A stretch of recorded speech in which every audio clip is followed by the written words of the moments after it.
Welcome back to the podcast. All right, quick one here. Hopefully this helps you no matter where you're at in life or your career.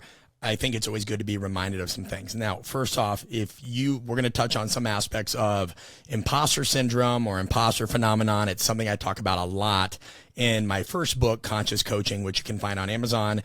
We also have a free resource that you can go to artofcoaching.com/imposter. And it can help you deal with a lot of these things in a very clean, pragmatic way.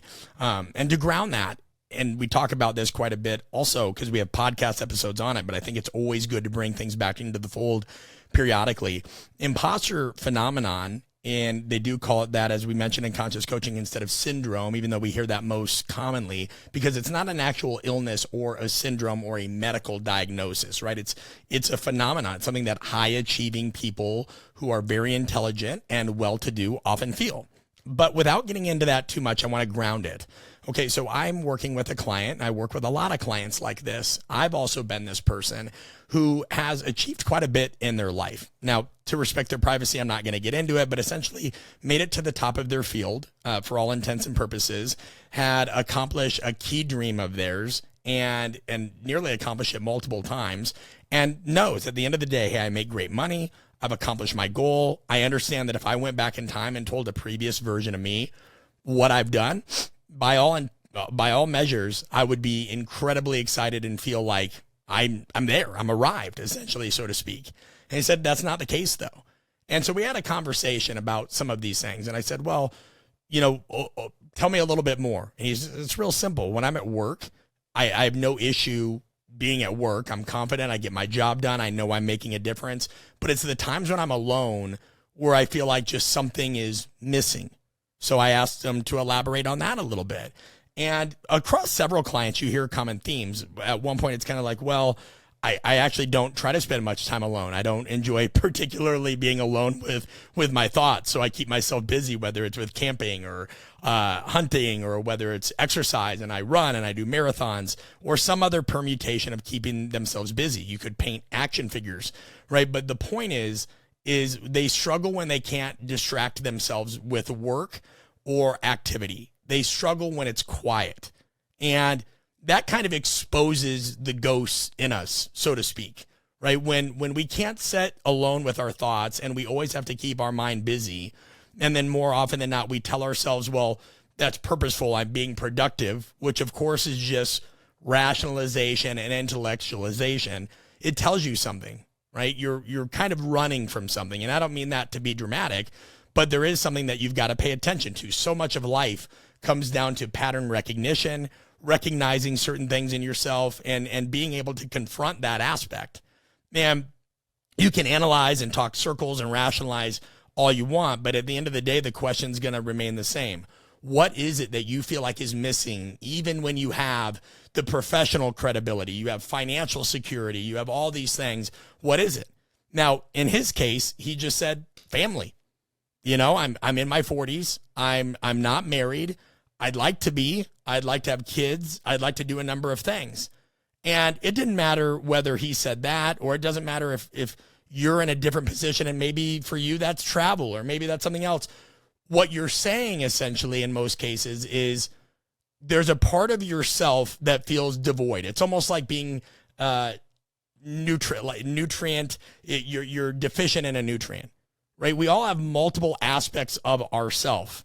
We're not just who we are at work. We're not just who we are at home. We're not just who we are with our kids or our spouse or partner or what have you, right? There's an amalgamation of these things. And so you need to listen when you're doing really well at work and that part of your life's going well. And I know it could always go better. I understand that the vast majority of you listening are so hard on yourself, you'll never admit when you made it, if you make it. You'll never be happy with your own work. You'll always feel like you're getting behind or something. But if we just take a beat and you recognize, okay, I have really accomplished something here. I've done this, but something else feels off. That is your life in a way talking to you, saying, yeah, there's some other part of you that you need to develop and you need to pay attention to. I had another client that has a family, and he said, I understand why I keep doing this chase professionally for the next championship and the next thing. It gives me, in a way, a balm to put on a wound that I feel, and that wasn't his language, but he was saying, I don't feel like I'm a great dad. And I know what it takes to be a great dad. I chose a career where it makes it tough to be home a lot. I've made my bed. So I feel like, okay, if this is my career, I have to substantiate it by continually winning or trying to win championships. Otherwise, I just start to think, well, what's all this time away from my kids really accomplishing? So I chase the next job that's the highest up. Or if I don't chase the next job, I try to make sure that I get really into the weeds of sports science and anything that can help get us closer to guaranteeing wins and championships, which is, of course, a fallacy in sport and much of life. And those are complex aspects. There's so many different things that lead to winning and dynasties and what have you. But it made sense at face value after he engaged with it. And that's step one. You feel like something's off. Step one is to engage with it. Don't go run another marathon. Don't sign up for an Ironman. Don't go do something else. I mean, that's fine if you need to take a beat and get your bearings. But the more you avoid it, the less likely you're going to hear the message. And then you're going to sit there and pray for some divine intervention, and you're missing it. It's like that old thing, and I'm not going to say it exactly. A guy's stranded at sea, boat comes by after he had prayed to God, send me a boat. Decides, hey, I'll get the next one, or I'm waiting for God to show me a sign. I think that's what it was. I probably should have came to the podcast prepared, but I think you can read between the lines. Another boat comes by. They're like, hey, we'll save you. He's like, nope, God's got me. We're all good. Another boat comes by, on and on and on. Eventually, the man's drowning, and he said, God, why didn't you help me? Did it? I did. I sent you like 4 boats. You have to listen to what your life is telling you and then engage with it and be honest. Right? Do you feel like you're being a bad parent? Okay. Is that bullshit? Is there actual validity to that? You've got to decide that. None of us will ever feel good enough. Are you hiding from something? It's not that hard, right? I think today's therapized culture will make you think it is, but your identity gets tied to something, a system. It doesn't matter if that's working in Major League Soccer or for the largest manufacturing company in the world or some other organization, right? You're tied to a machine, an outcome, but you don't feel like you own anything enduring. That was this gentleman's case. I understand that I've been a part of winning teams and championship teams and won this, or for another client. I recognize that I've worked at 3 of the largest software companies in the world, but at the end of the day, what have I done? What have I done? They're like, somebody else is going to come take that job. Even if they don't do it as well as me, I understand I'm replaceable. I don't have anything for myself. For some people, that's a book. For some people, that's kids. For some people, that's marriage. For some people, that's just a hobby. They're workaholics, and so they need a hobby, right? But you get to that point, and any win that you have feels like someone else's, or you feel like you don't deserve it because people move on. Bosses take credit. You feel like a cog in the machine. And so ask yourself, what do I feel devoid of? Is it intimacy? Is it roots? Is it an actual, for one client it is, they just want to write a book, but that book still represents something bigger. It's not about the book. It's about, hey, I feel like I've shared my knowledge in a lasting way, or I've proven to myself that I can put something like that out, right? It's some kind of legacy, and money and wins and positions and all that, and notoriety will not fill that hole. So stepwise, right? You pin the pain down. You kind of ask yourself, all right, well, what have I created, or what's the answer I don't want to admit, or what am I running from, whatever that is. 2, you have to remember to differentiate achievement from creation. Like, do you really believe that getting the next job or winning a championship or getting the most beautiful woman or most handsome man is like the same as creating something enduring or filling that hole? For some of you, maybe that's what you believe, and that's fine. I'm not here to tell you what's right and wrong, and I don't think there is. That has to fit in the context of your own life. But you need to see that there are different currencies, so to speak, that pay that debt that you feel. I don't think, I know that a different version of me took an NFL job in 2015, maybe won a Super Bowl, maybe did this, maybe was a multimillionaire. I know I still would have really wanted / needed to / would not have been satisfied if I didn't write conscious coaching. So I wrote conscious coaching first. And I realized that took me down an entirely different path where I'm a lot happier. It doesn't mean I wouldn't have been happy in that other path. It just means that ghost, that demon, that thing, that legacy for me was conscious coaching. It's also why I've continued to do art of coaching even in the midst of divorce, my dad's health emergencies, my own health issues. Because when you ask older individuals or people on their deathbed what they wish they would have known or done, many of them say something along the lines of, shout out to my client, CB Dalloway. We were having a conversation about this the other day, and he mentioned this. I wish I would have lived a life truer to myself. So I'll repeat that. One of the things most people regret at later stages in their life, or when they're faced to kind of reconcile everything, is whether they lived a life closer to their values or who they truly, really were. And that's painful to do that. It's hard. It's hard to do it, but it's worth it in the long run. It is. You have to live a life closest to what you actually value and believe in. And at a point, you realize that isn't really winning games or getting the next job or doing this. Now, of course, you got to pay the bills. Don't hit me with that, right? But like at the end of the day, like tomorrow, if you got fired, what part of your work could nobody take away from you because it's yours, not theirs? And I'll repeat that as well. If you feel like something is missing in your life, you're not super happy or as happy as you'd like to be or just balanced as you want to be, whatever terminology, because happiness is relative and it's not everything. Just ask yourself this. If tomorrow you got fired, what is part of your work that nobody could take away from you because it's yours, not theirs? What's part of your life that nobody could take away? Simple things that you enjoy, tangible things that matter and that are symbols of who you are and your value set. You have to think about that. If you don't have that yet, that's the work you need to do, because otherwise you're going to feel like anything you do, no matter how much you accomplish, is transactional or ephemeral, all the ols. You have to figure out what that is. If somebody took away everything from me, at least I know I finished conscious coaching. At least I know I finished my next book, which comes out next year. At least I know I took a run at myself with everything I did with Art of Coaching. It doesn't mean that I'm impervious to regrets, but it means I lived a life true to who I am and what I value. And I think that that's a lot more tangible than having you kind of define your legacy in words, because when you say legacy, what does that actually mean for you? When I used to hear fighters or athletes that I worked with and trained, fighters are athletes, use the term legacy, I would say, oh, you must be thinking about retirement, or you're just pondering mortality. I would, and there was somebody once that was like, I'd never bet on a fighter who used the word legacy.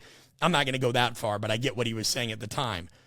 But like, just like in a business, your brand is who you really are, made real by what you do. When you forget cliches, when you say legacy, what does that mean for you?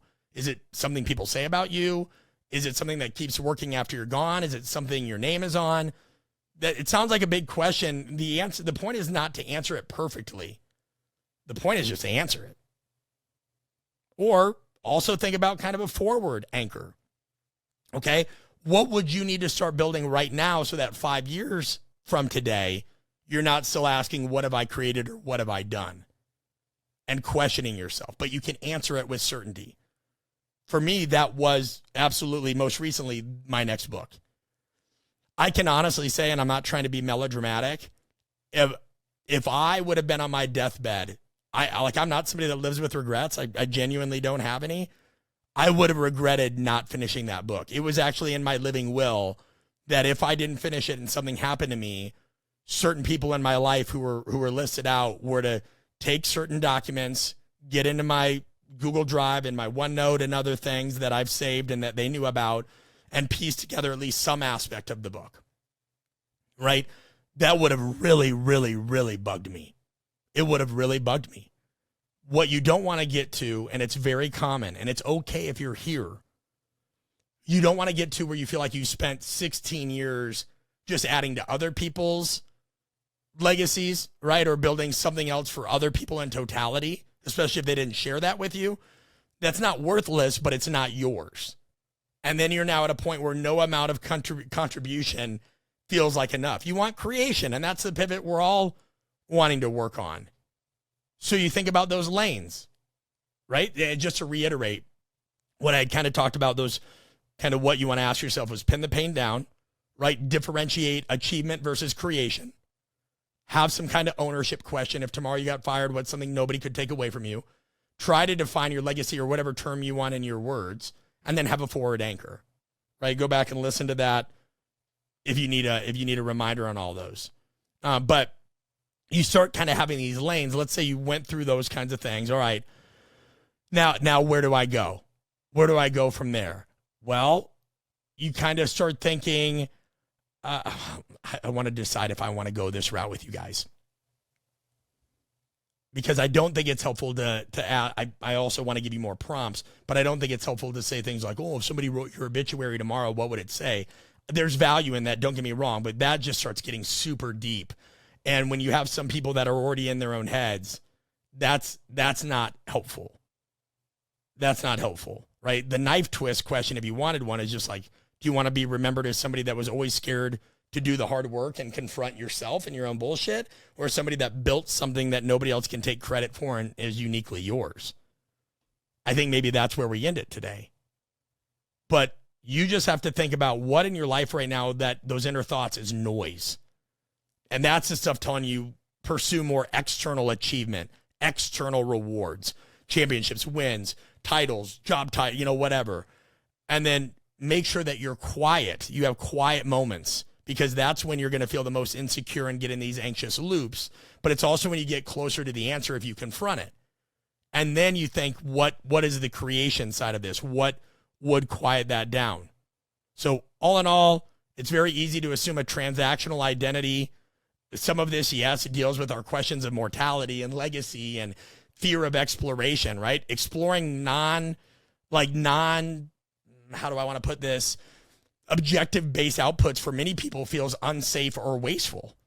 And deep down, you have to ask yourself, do you equate worth with productivity? Do you? Do you think of leisure or creativity as something that means you're going to be soft, or you're looked at as unserious?